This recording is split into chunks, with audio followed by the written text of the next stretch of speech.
역대하 33장 14절에서 25절까지의 말씀입니다. 하나님께서는 우리 각자에게 생명의 길을 걷도록 인도하십니다. 그러나 때로는 사람들이 그 길을 벗어나며 많은 고통과 실패를 경험하기도 합니다. 그 중에서 오늘 본문은 두 명의 왕을 통해 중요한 교훈을 전달합니다.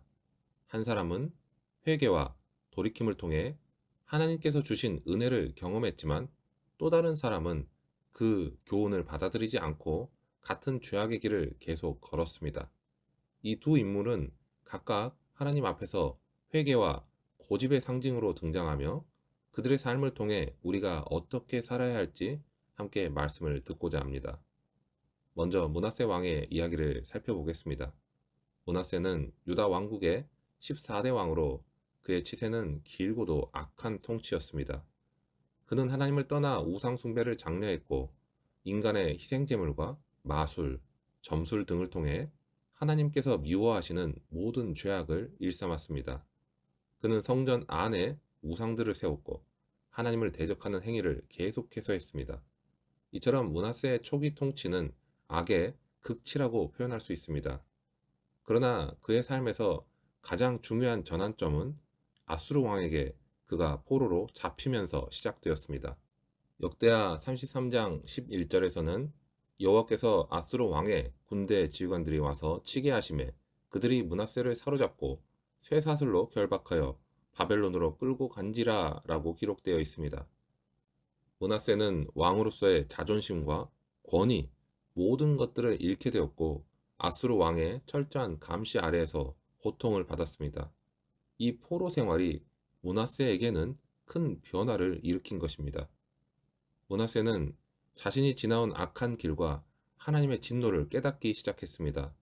그는 자신이 하나님을 멀리하고 백성들에게 끊임없이 죄를 짓게 만들었다는 그 사실을 통감했습니다.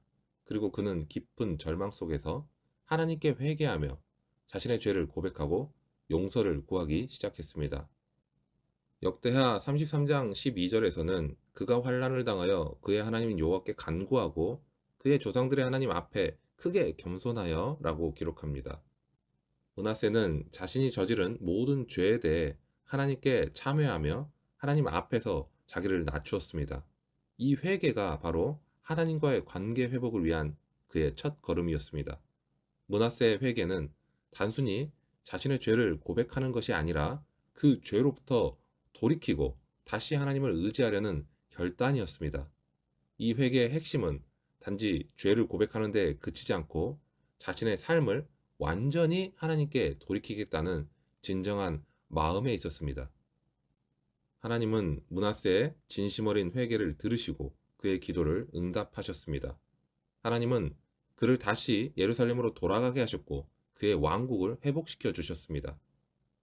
13절에서 여호와께서 그의 기도를 들으시고 그를 예루살렘으로 돌아가게 하셨다고 말씀하는 것처럼 하나님의 용서는 그가 아무리 큰 죄를 지었을지라도 진심으로 회개했을 때 이루어졌습니다.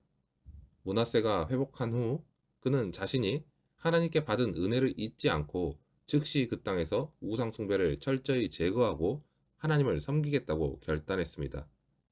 역대하 33장 15, 16절에서는 그가 산당을 없애고 여호와의 성전에서 제사를 드리게 하였다라고 기록되어 있습니다. 그는 이제 자신이 과거에 저질렀던 죄들을 철저히 청산하고 하나님께 바른 예배를 드리는 삶을 살기로 결심했습니다. 그가 하나님 앞에 돌아오자 하나님께서는 그를 다시 회복시키셨고 그의 나라와 백성들도 하나님의 은혜를 경험하게 되었습니다. 그러나 므낫세의 아들인 아몬은 아버지의 회개를 통해 얻을 수 있었던 중요한 교훈을 얻지 못했습니다.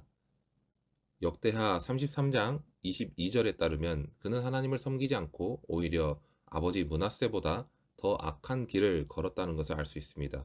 아몬은 아버지 므낫세의 변화된 삶을 보았음에도 불구하고 그 교훈을 자신에게 적용하지 않았습니다. 하나님께서 그의 아버지를 회복시키신 은혜를 보고도 그는 그 길을 따르지 않았습니다. 이 점에서 아몬은 매우 불행한 인물이라 할 수 있습니다. 그는 아버지 므낫세가 경험한 하나님의 은혜와 용서를 목격했음에도 불구하고 그 회개의 길을 걷지 않았습니다. 아버지가 회개하고 하나님께 돌아온 후 받은 은혜는 아몬에게 분명한 교훈이 될 수 있었음에도 불구하고 그는 그것을 무시하고 아버지와 같은 잘못을 반복했습니다. 아몬은 아버지 므낫세가 저지른 죄와 악행을 그대로 되풀이했습니다. 므낫세는 하나님을 떠나 우상을 숭배했고 자신과 백성들에게 끊임없는 죄악을 퍼뜨렸습니다. 아몬 역시 아버지의 길을 따라 우상 숭배를 하였고 하나님을 떠나는 죄악을 지속했습니다. 하지만 그가 아버지의 교훈을 제대로 받았다면 그가 걷는 길은 달라졌을 것입니다. 므낫세는 절망 속에서 하나님을 찾았고 회개하며 새로운 삶을 살았지만 아몬은 그 길을 따르지 않고 똑같은 죄악을 반복하며 살아갔습니다. 결국 아몬은 짧은 기간 동안 왕위에 있었지만 하나님을 떠난 죄로 인해 비극적인 결말을 맞이하게 됩니다.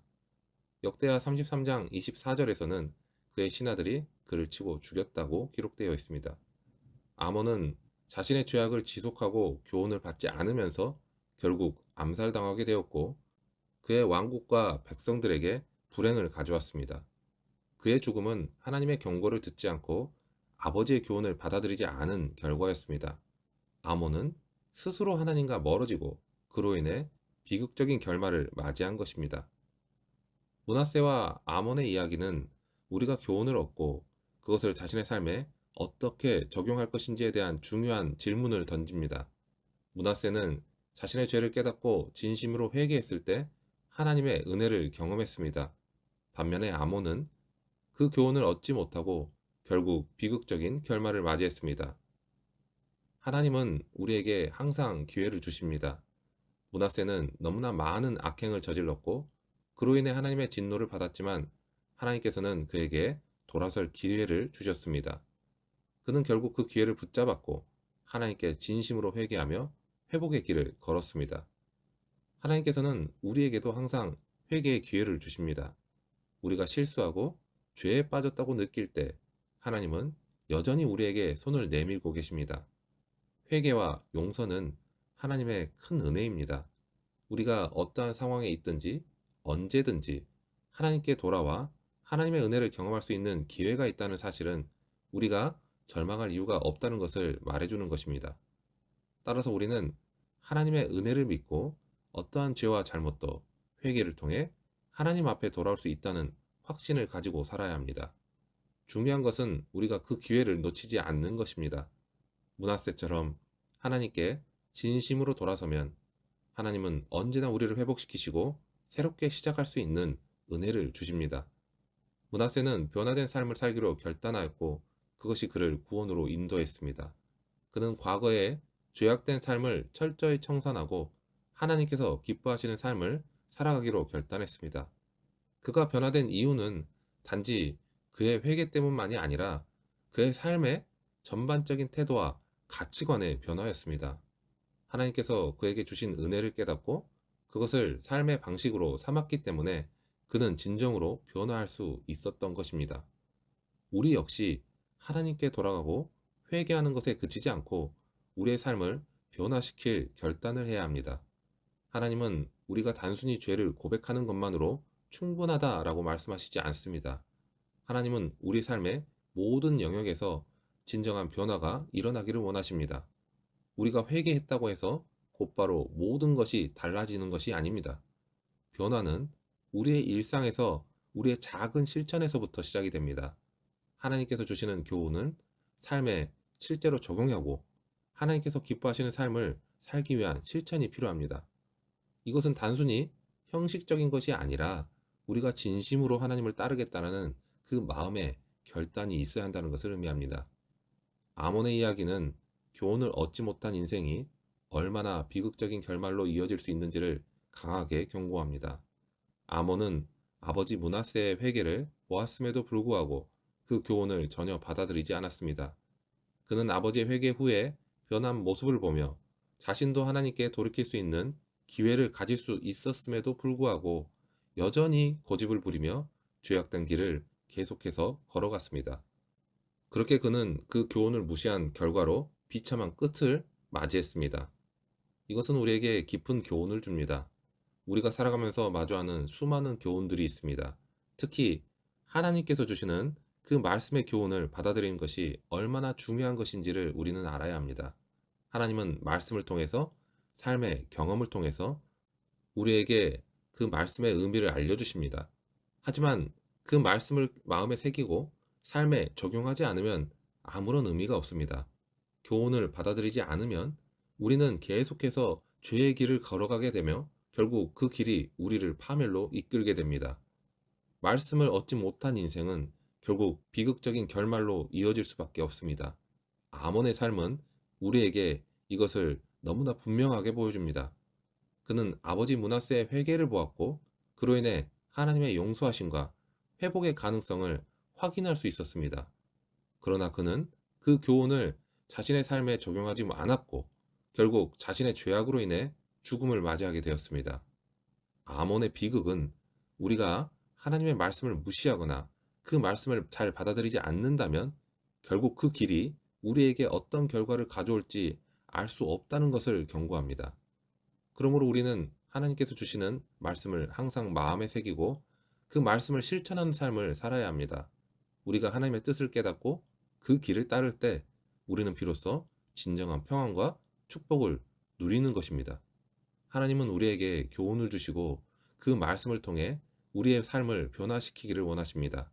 그 말씀을 받지 않는다면 우리는 결국 자신을 고집하며 그렇게 하나님의 뜻과 멀어질 수밖에 없는 것입니다. 오늘 우리는 므낫세와 아몬의 삶을 통해 중요한 말씀을 얻었습니다. 우리는 하나님 앞에서 진심으로 회개하고 돌아설 수 있는 기회를 가진 사람들입니다. 또한 하나님께서 주시는 말씀을 받아들여 변화된 삶을 살아야 합니다. 우리의 인생은 하나님의 은혜와 말씀을 따르는 길에 달려 있습니다. 말씀을 거부하고 그것을 무시하는 인생은 결국에 하나님의 진노를 피할 수 없습니다. 그러나 말씀을 따르고 하나님께 회개하고 돌아서는 인생은 새롭게 변화되어 하나님의 은혜와 축복을 경험하게 됩니다. 우리는 하나님께서 주시는 기회를 놓치지 않고 매일, 매 순간 하나님의 말씀을 듣고 그것을 삶에 적용하며 살아가야 합니다. 그렇게 우리의 삶이 하나님께서 기뻐하시는 삶이 되기를 간절히 축원합니다.